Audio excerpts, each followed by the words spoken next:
Hey everybody, my name is Lowell and welcome to the channel. Now, on the channel we've been doing some GeoGuessr, which is a game where you guess basically where you are in the world. Now, Estonia keeps coming up quite a lot. I don't know anything about Estonia, so we're going to find out a little bit about it today. So let's do 10 things you didn't know about Estonia. I mean, if you know, you know. Let's jump in and let's have a look at this one, shall we? Estonia is a unique and singular European country that is part of the Baltic states, I definitely know where it is. I've pointed it out quite a few times on a map. which line the Baltic Sea and include the countries of Latvia and Lithuania as well. Possessing a unique system of Oh, taxes, wow. language, culture, and history, That looks very Russian. Up the top, looks like... Okay. Estonia desperately needs more exposure. So to make that a reality, we bring you the 10 things you didn't know about Estonia. Estonia, depending on your perspective, has either a large or small Russian population that is persistent and unmistakable, and comes out to a sizable 320,000 ethnic Russians. Now on paper, that might sound like nothing, and it would be if it were the United States, but Estonia has a much smaller total population than either the United States or other European countries, totaling out at 1,316,000 people. So in reality, Wow, that is not a lot of people. that is a lot of Russians. The Estonians Wow. call the Russians Venelane, which is a word borrowed from early Germanic and refers to the Wends, ancient Slavic people that inhabited the southern part of the Baltic coast. But the history of continuous Russian settlement in Estonia goes back to the early 17th century, when Russian religious minorities fleeing from persecution settled in areas that now encompass modern Estonia. Of course, the most relevant part of the Russian presence in Estonia is that Estonia was once part of the Soviet Union, along with other Baltic states. Since then, the Russian presence has been incredibly persistent and strong. Unfortunately, many of the Russian speakers, particularly those in Tallinn, do not speak Estonian and live in their own clustered communities cut off from Estonian culture and language, which is especially true of the older generations and less true of the younger ones. Whether or not full-scale integration of Russians into greater Estonian culture is a real possibility is anyone's guess, but given historical precedent, this seems unlikely. The Estonian language belongs to the Finnic branch of the Finno-Ugric languages, which makes it very closely related to Finnish and distantly related to Hungarian.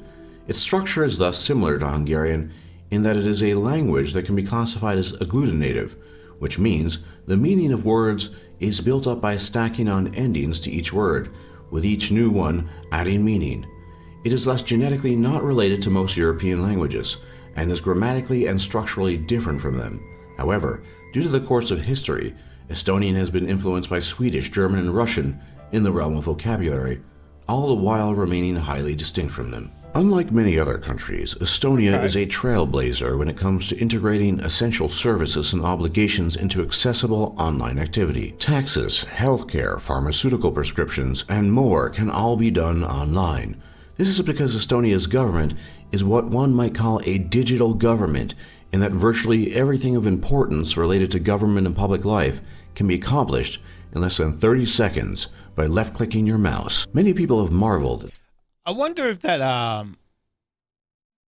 is a reason of just convenience, or it's cheaper, or, you know. I wonder what the Wi-Fi service is like if everything is done online. I'm assuming it would be pretty good. It would be pretty good. This accomplishment, particularly because until 1991, Estonia was part of the Soviet Union. But unlike most other former Eastern Bloc countries, Estonia has not only fully embraced modernity, but it has been pushing the envelope further than virtually any other country on the planet. It is difficult to know why this is the case, but it is probably due to the small size of the country and small population, as well as distinct cultural differences when compared to other Eastern Bloc countries, that Estonia is ahead of the curve, not only in comparison to them, but the entire world. Unlike many other former Eastern Bloc countries, such as Poland and Ukraine, Estonia is one of the least religious countries on Earth. And while you find many old churches with historical significance, and all the attendants Wow, that's an old church. Wow. That is a beautiful building. But you can obviously tell the Russian influence on that. art and murals, not many Estonians are believers. Less than 25% of all Estonians are religious, and those who claim to be are overwhelmingly Lutheran. But the truth is, in a progressive and tech-savvy country such as Estonia, Lutheran, I would assume, would be, yeah, okay. I would assume that's that corner of the world, Martin Luther and stuff. Okay, I would assume that.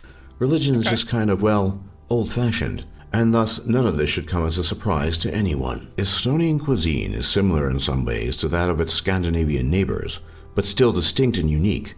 One of the most surprising things to many people is that Estonia is a producer of high-quality wine. Above all, the type of wine Estonian wine? Okay. Called fruit wine, which usually has more than just grapes as an ingredient, and can include berries, flowers, and other things.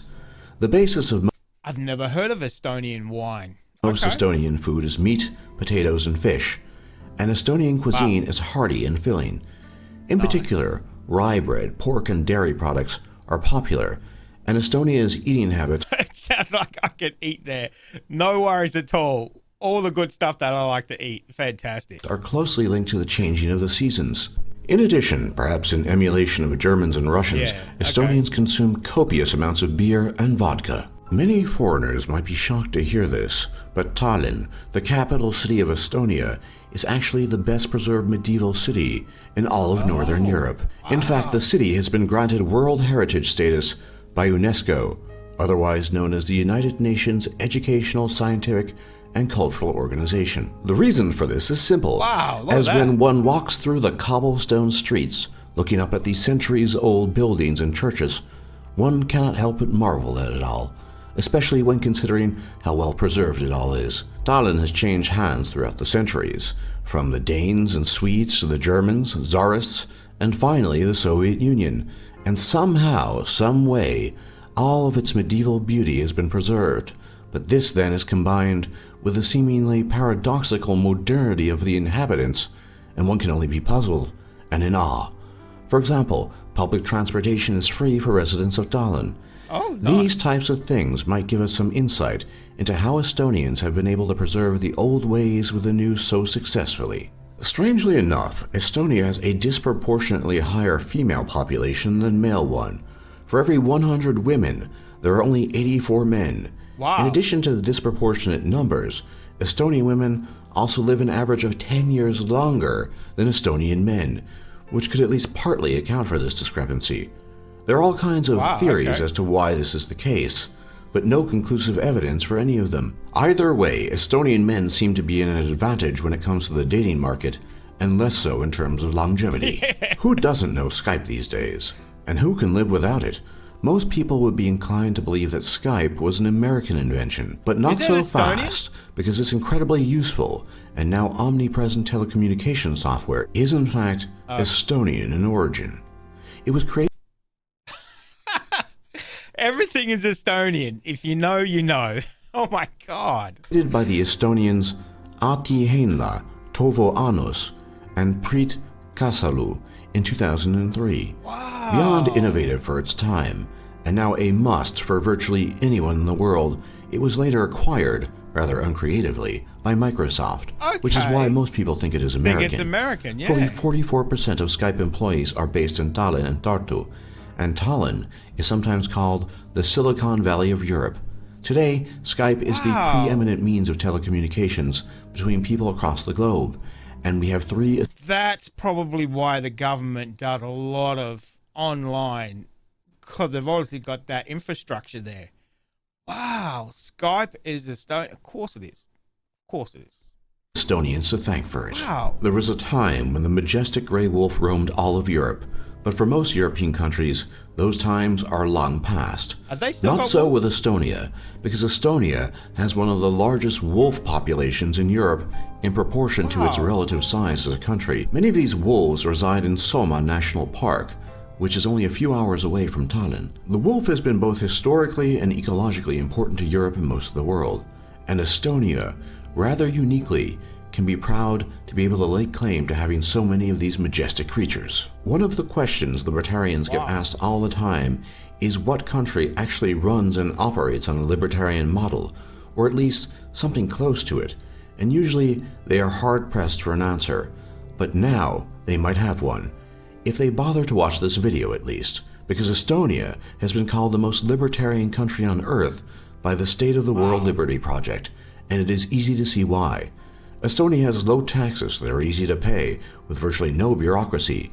Estonians have the lowest debt-to-GDP ratio in the EU, a balanced budget, free trade, and a flat income tax, all of which have led to their high economic growth and prosperity. Estonians now rank globally 22 out of 152 countries on the Human Freedom Index and 8 out of 186 economies on the Index of Economic Freedom, and are in the #1 category in the Freedom in the World report.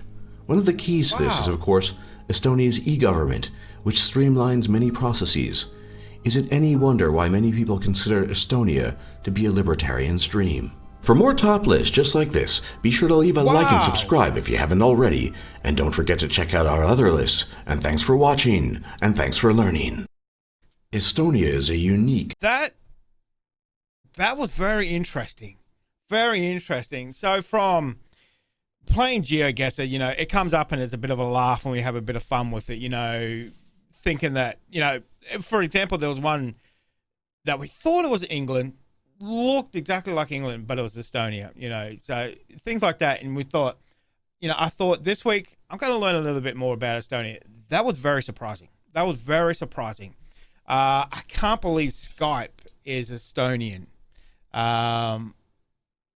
That, as I said, you know, maybe that's why the government is so online, because there's that infrastructure there.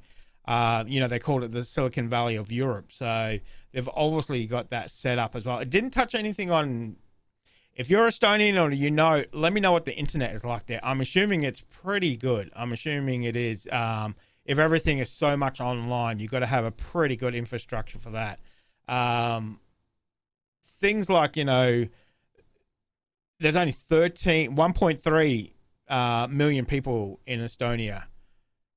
That's a fairly big country for such a small number of people, you know, and such a large number of Russians. I wouldn't expect that. But now that you say, well, you know, it was part of the Soviet Union and everything else like that, you could kind of understand why that would be. So, you know, there's other, you know, as he said, you know, it's one of those countries from, you know, a former Soviet Union, which is doing really well.